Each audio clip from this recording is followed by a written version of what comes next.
This is a full story. Kitten wishes you all a happy and enjoyable story. My wife wanted her best friend to test me. I went straight for it. Recently, my wife Alice had become strangely eager to invite her sexy best friend over to our house. Every time, she would find an excuse to disappear, leaving me alone with that stunner in the same room. Perfume filling the air, her thigh brushing against mine. Any normal man would find it hard to resist. I reached out, gave her a squeeze, and asked with a smile, "Nice elasticity. How much is she paying you to be the bait?" My name is Rocky. I am a programmer. Lately, my wife Alice has been acting off. To be specific, it is her best friend Haley, who has suddenly become a frequent visitor to our home. Before, we might see her once a month at most. Now 3 times a week. "Hubby, make a couple extra dishes tonight. Haley's coming for dinner." Alice's voice floated out from the kitchen, overly enthusiastic. I stared at the code on my screen and replied casually, but in my heart, I felt uneasy. This frequency was suspicious. Haley was indeed beautiful, with a model's figure and a delicate face. But Alice used to guard against her like a thief. Now she was actively bringing her home. The doorbell rang. Alice sprang up to open it. "Haley, you're here. Come in, come in." She smiled like a blooming flower, holding Haley's arm affectionately. Haley wore a tight camisole and hot pants that day, her long white legs swaying and dazzling to the eyes. She gave me a sweet smile. "Rocky here to bother you again." I nodded. "Sit down, dinner's almost ready." My eyes lingered on her for half a second before I quickly looked away. Damn, the visual impact was not good for the heart. Alice pressed Haley down onto the sofa, right in my usual spot, then sat between us, separating us. The suspicion in my heart subsided a little. Maybe I really was overthinking. At dinner, the atmosphere was normal. Alice and Haley chatted about gossip while I ate in silence. After the meal, Alice cleaned the dishes, Haley helping her. I slouched back on the sofa, opening my tablet to read some tech documents. Just then, Alice's phone rang, perfectly timed. She glanced at it and gasped theatrically, "Oh no, the package. Hubby, keep Haley company. I'll be right back." Before I could respond, she dashed out. The living room instantly became silent. The TV was playing some boring variety show. Haley moved closer, picking up the remote to change the channel. As she bent forward, the neckline of her top loosened, revealing smooth skin, and that sweet, intoxicating perfume filled my nose. "Rocky, how about this channel?" she asked, her thigh almost touching mine. The warmth seeped through the thin fabric. I tensed up, swallowing involuntarily. Damn, this was a real test of self-control. I shifted away, creating distance. "Anything's fine." I kept my eyes on the screen, trying to sound calm, but she leaned in again, pointing at the screen. "That guy is so silly." Her breath tickled my ear. My grip on the tablet turned white-knuckled. This delivery was taking far too long. Alice finally came back empty-handed. "Our wrong locker," she said with fake annoyance. Her eyes darted between us, catching sight of the safe distance, and she seemed a little disappointed. "Haley, have some fruit." Alice brought over watermelon. Haley reached for a slice, but it slipped, red juice splashing onto her camisole, soaking it. "Ah," she gasped, covering her chest as the wet fabric clung to her curves. She looked at me nervously. "Rocky, paper." I was close enough to instinctively grab her arm, feeling warm, slippery skin. Her face was right next to mine, her scented breath brushing my neck.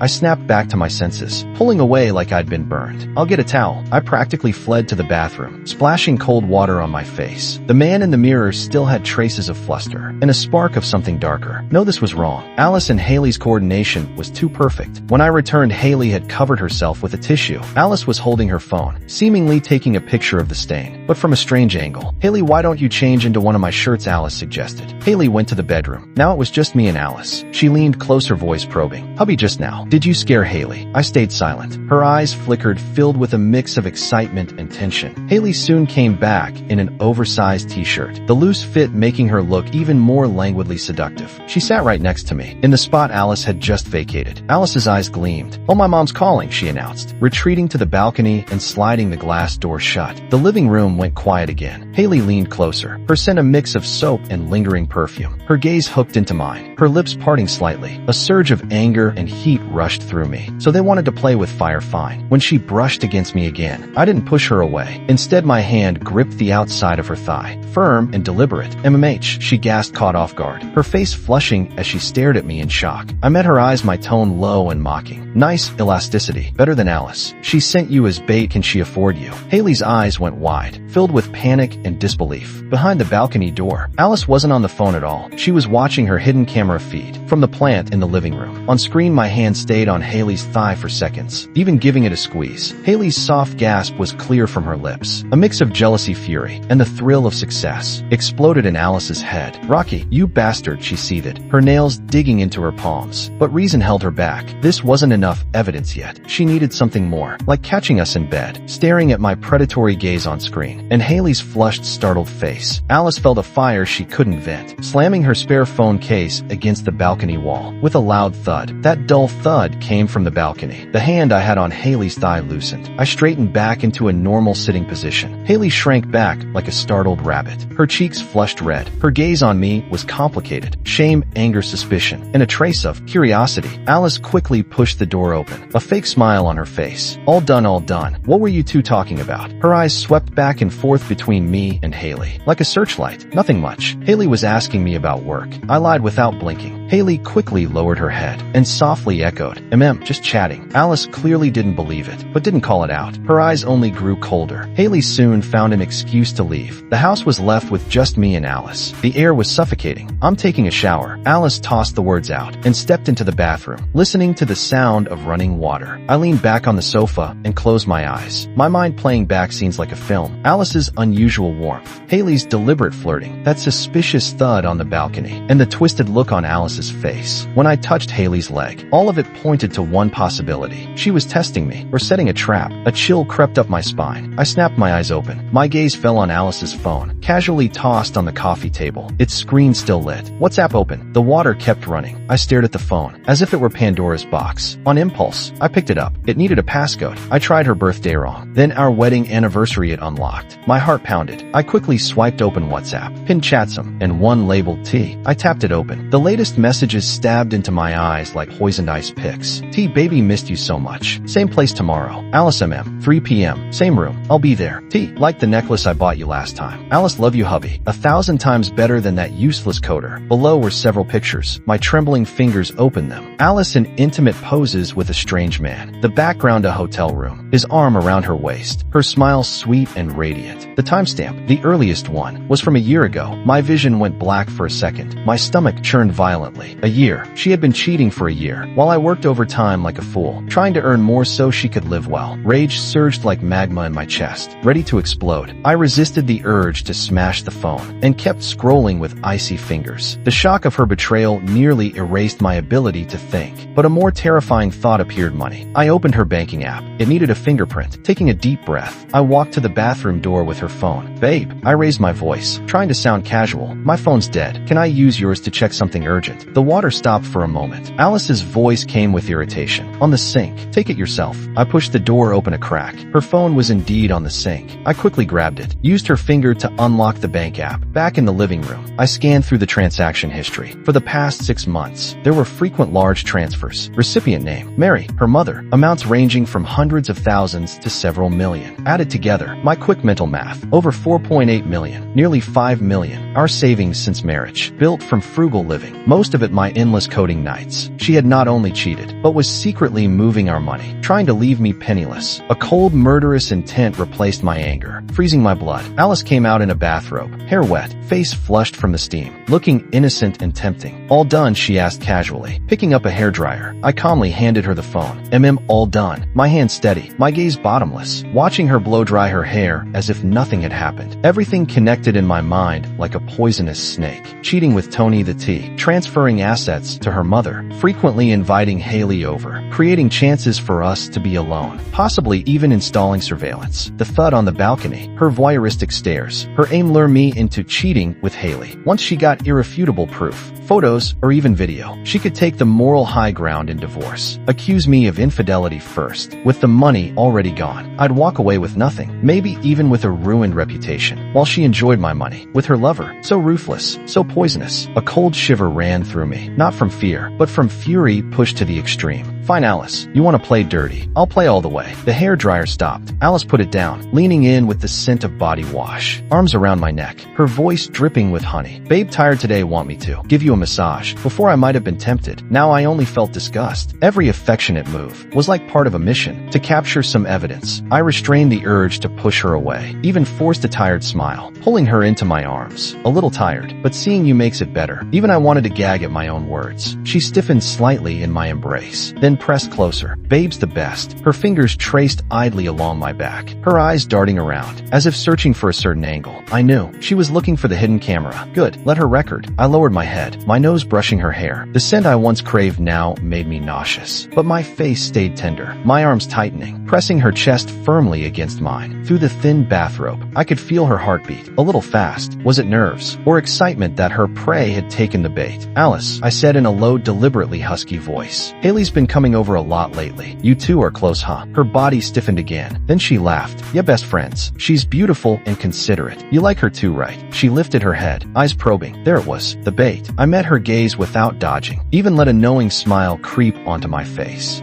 She's easy on the eyes. Then I deliberately squeezed her waist, making her let out a playful gasp. I felt a subtle tremor in her body, not from desire, but from suppressed excitement and jealousy. If there was a camera watching, her expression right now would be priceless. All right, I patted her back. I'm taking a shower. Too much coating today, my head hurts. I turned into the bathroom, closed the door. The smile vanished, leaving only coldness. Step 1, keep her convinced her honey trap was working. Step 2, I needed a lawyer who could bury her. The next day, I left home early, using the excuse of an urgent project over time. I did not go to the company. Instead, I drove to a high-end office building in the city center. Lawyer Peter's firm was on the top floor. He was my senior from university, specialized in divorce cases, known for ruthless methods and meticulous planning. In the simple office, I skipped all pleasantries and pushed a USB drive toward him. Inside was the evidence I had compiled overnight. Screenshots of Tony's chat records, with explicit parts hidden but key information kept. Hotel booking records with time and location. And most crucially, detailed bank transfer records, showing Alice had transferred money to her mother Mary in batches. A total of $4.86 million. Peter, wearing gold-rimmed glasses, browsed without expression. The only sound in the office was the faint clicking of his mouse. When he finished, he took off his glasses, rubbed his brow, and looked at me. Rocky, the situation is worse than I thought. The chain of evidence for her affair is nearly complete. Her intent and actions in transferring assets are obvious. Now she's trying to get someone to seduce you, so she can pin fault on you as well, gaining absolute advantage in asset division, even leaving you with nothing. I know, my voice was calm, but my clenched fists betrayed the storm inside. So I need to fight back. I need her to pay for what she's done, and not get a single cent. Peter's gaze sharpened. There are 2 key points. First, get direct evidence of her instructing someone to set you up. Recording or video is best. Second, prove her malicious asset transfer, and ensure the records are admissible in court. With these 2 plus the affair evidence, she will surely lose. I already have recording equipment, I said. As for the asset records, she should have the full version on her phone and computer. Good, Peter nodded. Remember, before getting proof of her instructions. With that, Haley, stop short of giving them anything concrete. You must not leave any substantial handle against you. In court, the other side will make a fuss over it. Understood. I took a deep breath. Haley, truly a troublesome yet tempting piece. She might be useful. Peter gave me a meaningful look. Careful with fire. Alliances of interest are the strongest, but also most likely to backfire. Once it's done, you must cut it clean, leaving the firm. I bought a professional micro-recording pen, smaller than a button, clipped inside my shirt pocket, almost undetectable. It would be the silent witness in my pocket. That night when I got home, Alice was busy making dinner, saying Haley would come over later. Again, I deliberately frowned, my tone carrying a faint annoyance and helplessness. Alice watched my expression, a flash of smugness in her eyes. But she said, "Oh, come on. Haley lives alone. It's lonely. Having her over makes things lively. You don't mind, do you?" She leaned over, drawing circles on my chest with her finger. I caught her restless hand, softening my tone with a hint of compromise. "All right, as long as you're happy." Meanwhile, I discreetly checked the recorder in my pocket was on. Haley arrived, this time wearing a body-hugging dress, her curves on full display. At dinner, Alice repeated her trick. Halfway through, she said, "Oh, the property manager is calling," and slipped to the balcony. Once again, the living room had only me and Haley. The recorder worked quietly in my pocket. Haley seemed uneasy, not as forward as before, nibbling fruit, her eyes glancing at me with hesitation and fear. Perhaps yesterday's touch had thrown her off. I broke the silence, picking up the remote, switching to an old romance movie, volume low, lights dim. "Yesterday, I began softly, with a hint of apology. I was a bit impulsive. Did I scare you? Haley glanced at me quickly, then lowered her head, twisting her skirt hem with her fingers. No, Rocky, did I cause you trouble? Smart question. I leaned slightly toward her, creating an intimate pressure, lowering my voice with a touch of trouble. A bit. You know, men, when they see a beautiful woman, they have thoughts, especially you. I paused, my gaze brushing her face, seeing her lashes tremble. But I have a wife. This isn't right. Half true. The desire was real, but the struggle was for the eyes behind the surveillance. Haley lifted her head, looking at me with complex eyes, her lips parting as if to speak. Just then, Alice came back in, with a fake smile. All done. What were you two talking about so intently? Her eyes scanning between us like a searchlight. A few days later, on a Friday, Alice again warmly invited Haley for barbecue, opening a bottle of red wine. The atmosphere was deliberately heated. She kept urging drinks, mostly targeting me. Honey, it's the weekend. Relax. Drink more. Her eyes hinted at encouragement. Haley also raised her glass, her cheeks slightly flushed. Rocky, thank you for always looking after me with Alice. I didn't refuse, curious to see their endgame. I drank quite a bit. The wine blurred my gaze toward Haley. She was truly alluring. In the light, her slightly tipsy face like a ripe peach. Alice noticed, a faint cold smile curling her lips. After the meal, it was almost 11. Rain poured outside. Alice exclaimed dramatically, "It's raining so hard. Haley, how will you get back? It's unsafe to take a taxi." She looked at me, eyes glinting. "Why don't you stay in the guest room tonight? It's empty anyway." Haley hesitated. "That might not be good." "Nonsense." Alice waved decisively. "It's settled. Honey, go change the guest bed for her." She pushed me, hard enough to stumble. I glanced at Haley. She lowered her head. No objection. All right, the stage was set. I changed the sheets in the guest room. When I came out, Alice was drunkenly leaning at the master bedroom door, rubbing her temples. "Honey, I'm dizzy. I'll sleep first. You, take care of Haley." She wobbled into the bedroom and slammed the door, locked it. Only me and Haley were left in the living room, with the sound of rain. "Rocky, I'll wash up." Her voice airy. She fled into the guest bathroom. I sat on the sofa, lighting a cigarette. Nicotine failed to calm the desire and tension in my body. The recorder's red light glowed faintly in my pocket. Water stopped. The door opened. Haley stepped out, wearing only Alice's silk slip dress. My breath caught sharply. The cigarette froze midair. Damn, they're playing big. She lowered her head like a startled deer. Barefoot, walking toward me step by step. Only the warm yellow floor lamp was on. Its light traced her curves, each step treading the edge of reason. She reached the sofa, not sitting beside me, but on my lap. Fragrance and softness filled my arms. The thin silk transmitted every detail. Blood rushed to my head. My hands almost instinctively moved to her waist. Haley lifted her head, her eyes hazy yet resolute. Her arms wrapped around my neck,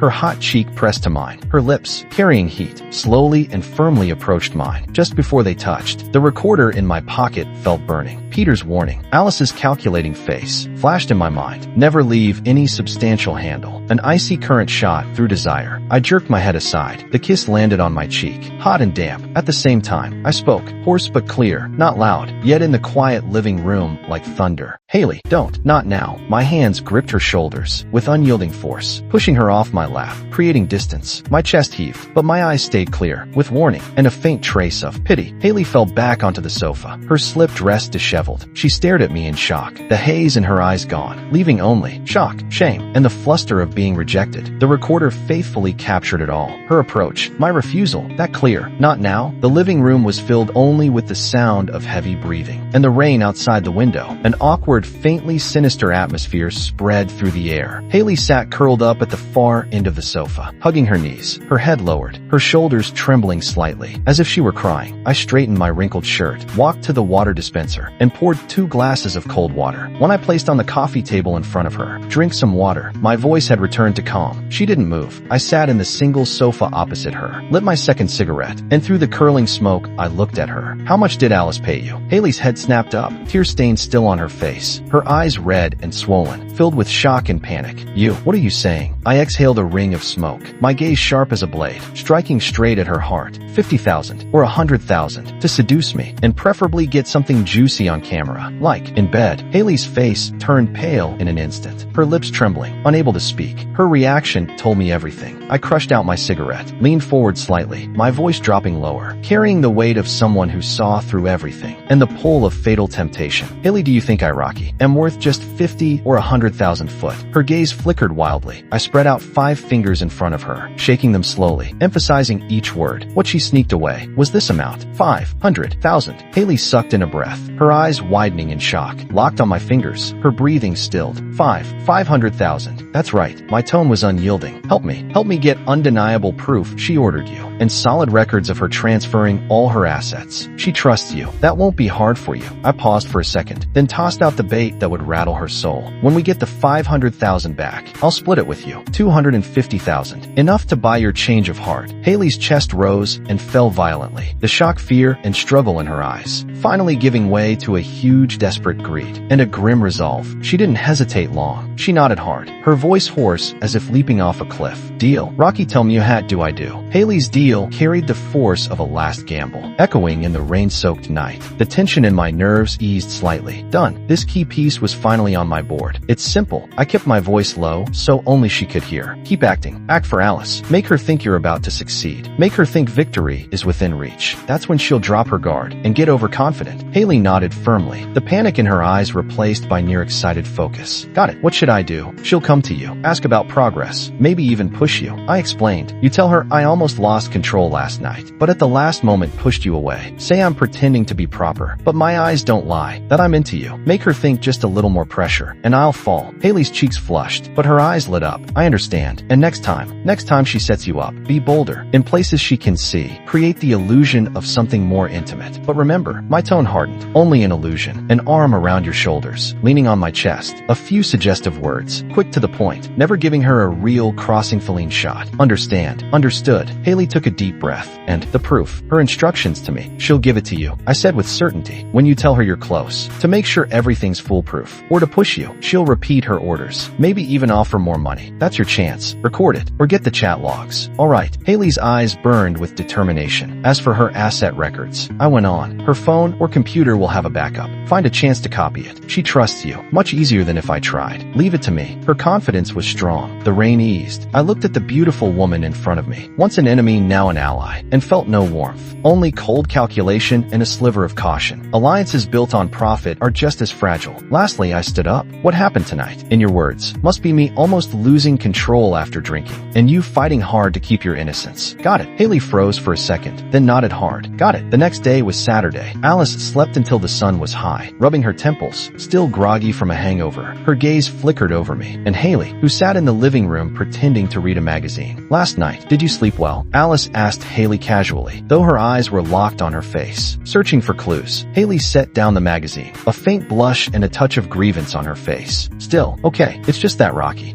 She trailed off, quickly glanced at me, then lowered her head, fingers twisting her hem. Alice's eyes lit up instantly, like a shark smelling blood. She sat beside Haley, put an arm around her. What happened? Did he bully you? Don't be afraid, tell me. Haley bit her lip, her eyes reddening, her voice tinged with accusation. He drank too much last night. Almost.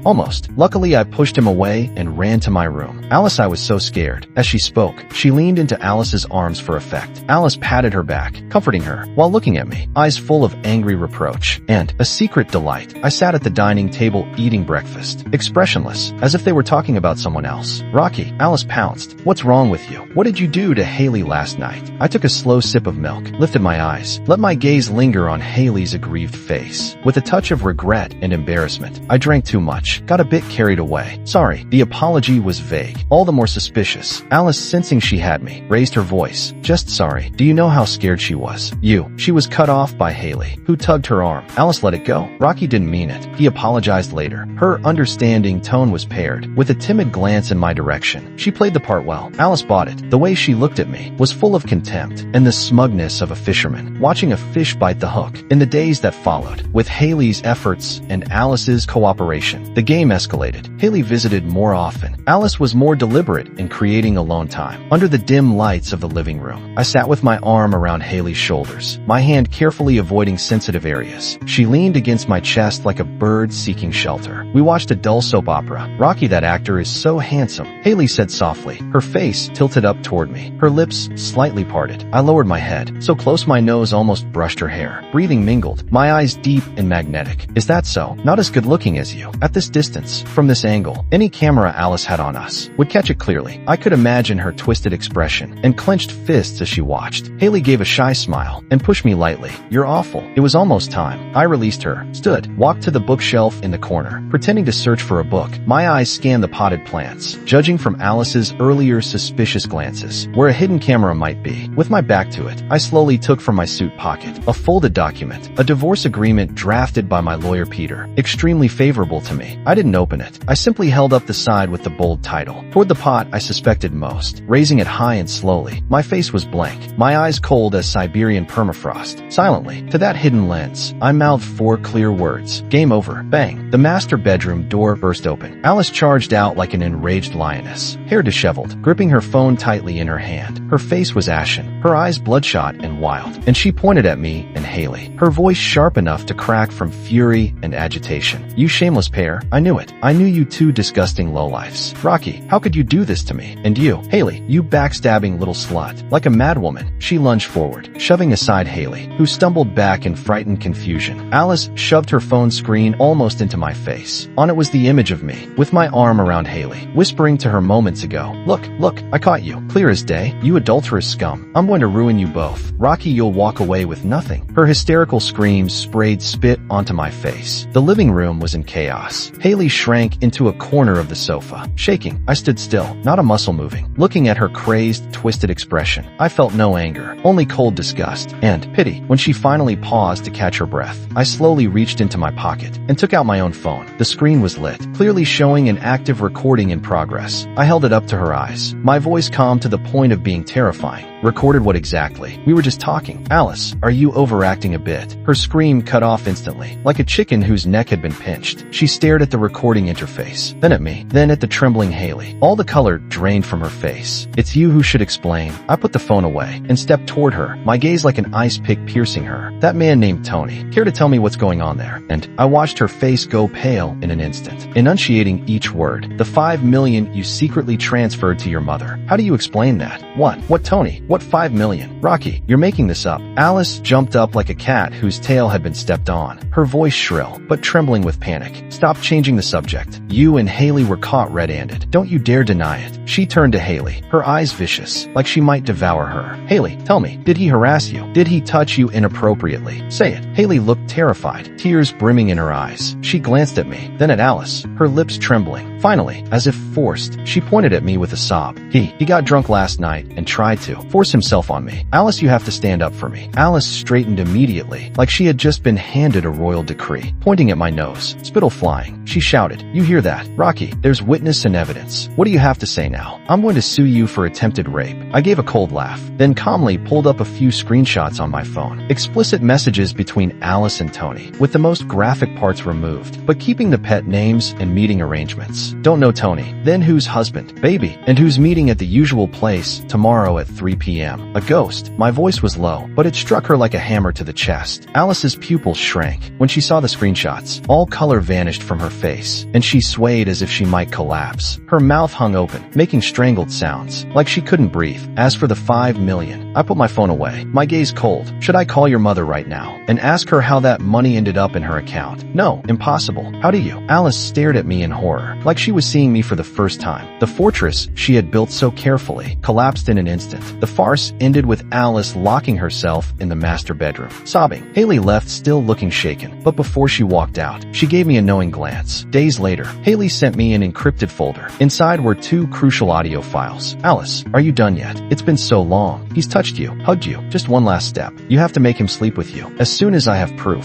$50,000 goes to your account. Do you hear me? Proof. I want irrefutable proof. Haley's voice was timid. Alice, what if he never takes the last step? Alice's tone turned venomous. Then find a way. Drug him. Get him drunk. Stage an accident. As long as I have a photo of him naked on top of you, the court will believe it. I handed all the evidence. Alice's affair with Tony, hotel records, the complete bank statements proving her asset transfers, the recordings of her instructing Haley to set me up, and Haley's written testimony to Peter, my lawyer. Peter acted fast. He filed for divorce, applied for asset preservation, and froze the remaining funds in Alice's mother's account before they could be moved or spent. After receiving the court summons. Alice completely lost her mind. She called me endlessly to curse and threaten me, even saying she'd kill me. Then she tried to contact Haley, offering more money and even a share of her property to make her change her testimony. Haley, well prepared, refused and recorded the call. Alice also went to Tony, asking him to testify they were just friends and to accuse me of domestic abuse and psychological control. But Tony, a freeloading pretty boy, panicked when he saw the summons and asset freeze notice, blocked Alice, and vanished. Finally, Alice went online to slander me, posting on Instagram and her blog, abused for years by my scumbag husband. I finally found the courage to divorce him, but he had assets and conspired with his mistress to frame me. Please help me get justice. She attached photoshopped injury pictures and a few blurry surveillance stills of me and Haley on the sofa, cropped to look intimate. Soon, friends, family, and colleagues began whispering, some even calling to condemn me. I had Peter save every screenshot of her lies, planning to countersue for defamation. On the eve of the court battle, Haley came to me, her eyes red and swollen, this time from genuine worry. Rocky, my mom's surgery bill. The hospital says they can't wait anymore. Can you? Her voice cracked, pleading. I looked at her, this woman who had been both pawn and accomplice in this drama. But at that moment, she was simply a daughter trying to save her mother. Give me the account. I didn't waste words. Through Peter, I transferred $500,000 to her account, under the legal guise of an information consulting fee. We signed a strict confidentiality agreement, confirming it was partial payment for her cooperation, with the rest due after the verdict and enforcement. When the money arrived, her shoulders sagged with relief, and silent tears rolled down her cheeks. She looked at me with a complex expression. Thank you, Rocky. This is what you earned. I said evenly. Remember the agreement? She nodded firmly, wiping her tears, her eyes steady again. Don't worry. In court, I know exactly what to say. Inside the police station, the atmosphere was tense. Alice sat across from me with the lawyer she had hired. Her makeup was flawless, but it could not hide the exhaustion and venom in her eyes. Her lawyer was a shrewd-looking middle-aged man. Mr. Rocky, my client Ms. Alice accuses you of serious misconduct during the marriage, maintaining an improper relationship with Ms. Haley, and being suspected of transferring marital assets. Alice's lawyer opened aggressively, his tone sharp. Given your major fault, Ms. Alice demands 70% of the marital property and compensation for emotional damages. Lawyer Peter adjusted his gold-rimmed glasses and replied calmly, may I ask, does your side have any substantial evidence for these accusations of improper relationship and asset transfer? For example,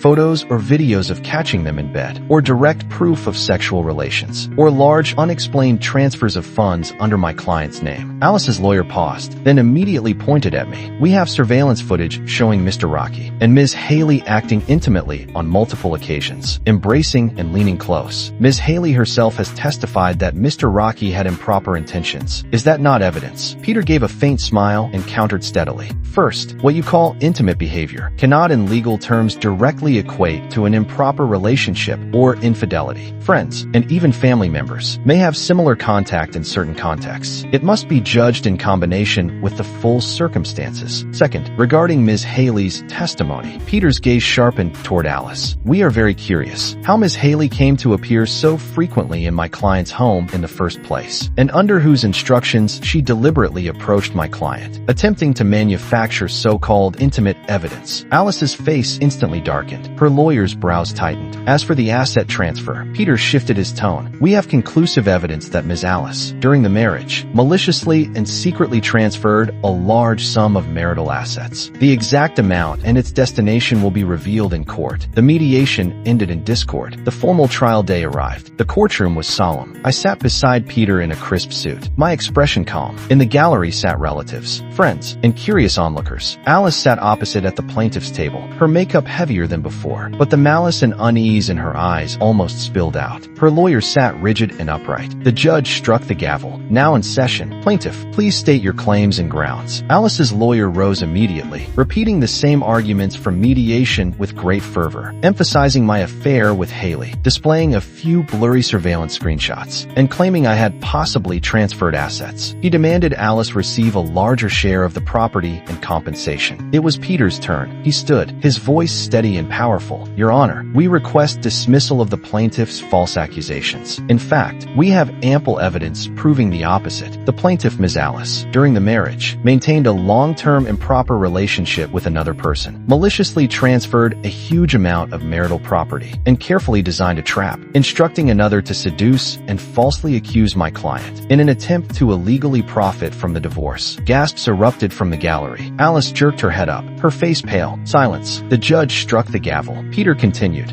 First, regarding the plaintiff's claim of my client's affair, he looked at the judge. We request to play a key audio recording in court and to summon witness Ms. Haley. Granted, the judge said. The courtroom speakers came on. All eyes turned toward them. Alice's nails dug deep into her palms. The recording began to play. Alice's vicious, clear voice echoed through the silent courtroom. Haley, you must get him to touch you, hug you, kiss you, even sleep with you. As soon as we get the evidence, $50,000 will be in your account. Drug him, get him drunk, create an accident. As long as you get him naked on top of you. Suppressive gasps and murmurs rose from the gallery. Alice's body began to tremble uncontrollably. Then came Haley's voice from my living room. Alice gave me $50,000 to get evidence of you cheating, followed by my calm voice. Cooperate. She stole $5 million. You get half. The recording ended. The courtroom fell into dead silence. Alice's lawyer's face changed drastically. He shot to his feet. Objection. The source of this recording is unclear. It may have been edited or fabricated. It cannot be admitted as evidence. Peter was prepared. Your Honor, this is the original file. We have submitted a forensic report confirming it was not edited or forged. The contents clearly show the plaintiff instructing another to frame my client and are corroborated by witness Haley's testimony. The judge reviewed the report. Objection overruled. The recording is admitted. The gavel strike seemed to smash into Alice's heart. No! A shrill scream tore through the courtroom. Alice sprang from her seat like a spring released. Her face twisted, eyes bloodshot, pointing at Haley in the witness stand. She screamed hysterically. Fake. It's all fake. This recording is forged. Haley, you whore. You took my money. You promised to get me the evidence. He touched you. He touched your thigh. He slept in your bed. Everything he said here is a lie. That money is mine. I worked so hard for it. It's mine. She had lost all reason, shouting like a madwoman, spittle flying. Her carefully maintained image collapsed completely. Court officers rushed forward to restrain her. Silence. Plaintiff, observe court discipline. The judge barked, striking the gavel hard. But Alice had gone completely mad. Struggling, she screamed at Haley and me. The money is mine. Mine. Rocky, you bastard. You'll die in misery. Haley, you'll die in misery. You schemed together to steal my money. Give it back. Give me back my money. Everyone in the gallery was stunned by the sudden scene. Eyes of contempt, shock, and pity fell on the woman screaming out of control. Peter watched Alice's hysteria calmly, as if watching a play. When the court officers finally forced her back into her seat, still sobbing and cursing, order returned to the court. Peter stood, facing the judge, his voice steady and clear. Your Honor, the plaintiff's outburst just now perfectly reveals her guilty conscience and malicious intent. As for her claim that the money is hers, we have more direct evidence. He signaled to his assistant, who projected on the courtroom screen the complete bank transfer records Haley had obtained, stamped with the bank's red seal, line after line of transfers, precise times and amounts, all going to Mary, Alice's mother. The final total, along with official bank certification, stood cold and irrefutable before everyone's eyes. Peter's voice was like a final judgment. According to the bank records and certification we have submitted, it is clear that the plaintiff, Ms. Alice, during the marriage, maliciously and repeatedly transferred a total of 4.86 million yuan of marital property to the account of her mother Mary. Her actions have seriously infringed upon my client's lawful rights and meet the provisions of Article 1092 of the divorce law regarding one party concealing, transferring, selling, damaging, or squandering marital assets. He paused, his gaze sweeping over Alice, whose face was ashen as she slumped in her seat. Then he looked at the judge, each word crisp and forceful. Therefore, we request the court, first, to grant the divorce. Second, when dividing marital assets, to award the plaintiff none or a reduced share, due to her malicious asset transfer and cohabitation with another infidelity. Third, regarding the plaintiff's malicious defamation of my client on social media, we reserve the right to pursue legal action. The court concluded a brief deliberation. The judge struck the gavel, speaking in a solemn tone. The court finds that the plaintiff Alice, during the marriage, maintained an improper relationship with another person, violating the duty of loyalty between spouses, maliciously transferred a large sum of marital property, infringing upon the defendant's lawful rights, and incited others to frame the defendant, showing clear malicious intent. The defendant Rocky's request for the plaintiff to receive less or none of the marital property is in accordance with the law, and the court supports supports it. In summary, the judgment is as follows. First, the divorce between the plaintiff Alice and the defendant Rocky is granted. Second, of the confirmed marital property, including the recovered, transferred funds, Alice will receive 10%. Rocky will receive 90%. Third, all other claims of the plaintiff are dismissed. No, impossible. How could this happen? Alice collapsed into her chair, her eyes vacant and unfocused, murmuring like a hollow shell whose soul had been stripped away. All her meticulous calculations, the love or the money, the satisfaction of revenge, had all turned to nothing. A crushing tide of regret and despair engulfed her. It's over. All gone. Tony is gone. The money is gone.